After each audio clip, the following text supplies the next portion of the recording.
I think that's you problem. All right, so now I turn the camera on. We'll try that again. So yesterday, in the midst of your fuzziness and dementia, you told these really interesting stories about how you were raised. This, by the way, is our seventh conversation on video about Ed and his little experience with cancer. And thank you for doing that, Ed. So I was really struck by the fact you talked about you never had a bedtime. Can you talk a little bit about that? No, basically you knew enough that you were going to have to get up the next day, so that you had to figure it out how long it would take you. And we'd come in after chores at night, you'd eat.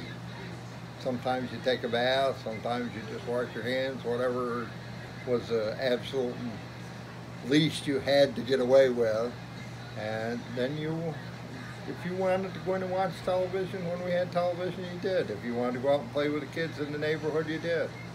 But you figured it out. After a while, you knew there was always going to be that one week or one day every month that you couldn't wait to get to bed because you'd stayed up too long. You learned from that. And then you realized what your time limits were according to the season that you were in. I mean, some seasons were harder. If you were putting in hay, you were more tired. And it also, the other thing that you learned is to make sure you did eat enough food, because if you wanted to put hay in the next day, you weren't going to be out there just lugging around. We were going to put hay in. But as far as telling you it's 7 o'clock, it's time for bed, I don't think in my whole lifetime everybody ever said. You told the story, we were listening to the Yankees the other night, and you told the story of when you first started listening to the Yankees, which I like. Did you tell that story about how you were in the barn? Yeah. And that was the only station you could get? Yeah, we used to go to a dump or something somewhere and find an old radio and take it in the barn and find a place wherever it would work. And to get the radio station and run a lead cord to it and put it on the dial with a piece of tape on it, stick it usually up in the rafter or floor joists up from the hay mound, turn it on to the Yankee station, and that's the only station it was ever on. And so 50 years later, you're still doing it. Yeah, Looks like with the same radio. Pretty cool. I still got some of the old ones out in the barn that I use them. I use them for decorations once in a while when I make something for like the Christmas tree out front. I'll go dig one of those old radios out or something like that to set next to it. And so when you were doing chores in the barn, that's when you were listening to the Yankees by yourself? Yeah. Did you do chores every night? Yeah. Do you remember what the chores were?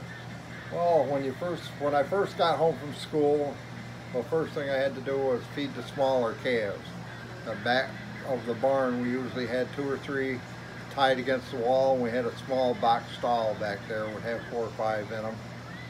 There was usually a drinking cup for the ones in the box stall, but in the wintertime it was always froze, so you still had to lug water to them. Then you'd lug water and hay to the 4 or 5 tied against the back wall. Different sizes, so they get different amounts of stuff. Give them their grain, and then you clean it out, push it in the gutter, and until we got a gutter cleaner, you just push it in the gutter, and every day keep it down as close to the end of the barn as you could. So on weekends we'd clean the barn by hand.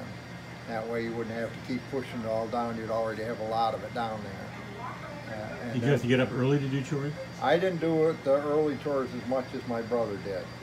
I was more than the one that did it most at night, because he also was older than I am, so he had another job. He usually worked, most of the time was at, what was his name? Sonny's Motors down here.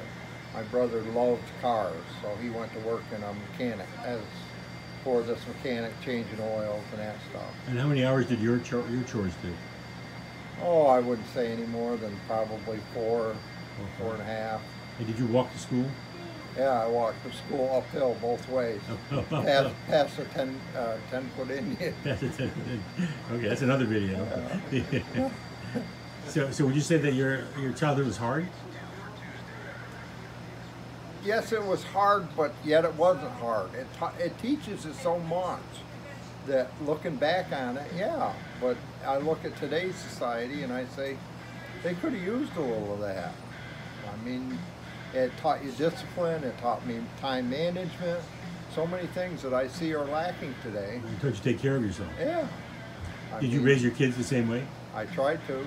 How'd that work out? I think they've all come out pretty damn good. I get a lot of reports that they are. They seem pretty nice. So, Well, all right, thank you for that little journey down memory lane. It was nice, I appreciate it. I think we should come back to some more of those. Ed's childhood stories are pretty great. Thank you, sir. thank you, John. Brother, I'll talk to you later. Yes, and, sir. And we just made several sketches, which I'm going to sell for Ed. People want to buy his artwork. So I'm going to take pictures of it and sell them. $100 a pop. Good for you. You're going to take me out to dinner, maybe. Well, that's a possibility. We went to Chili's the other night, by the way, in your honor. Yeah. Pretty nice. It Okay, pal. was. I'll talk to you later. All right. Love you.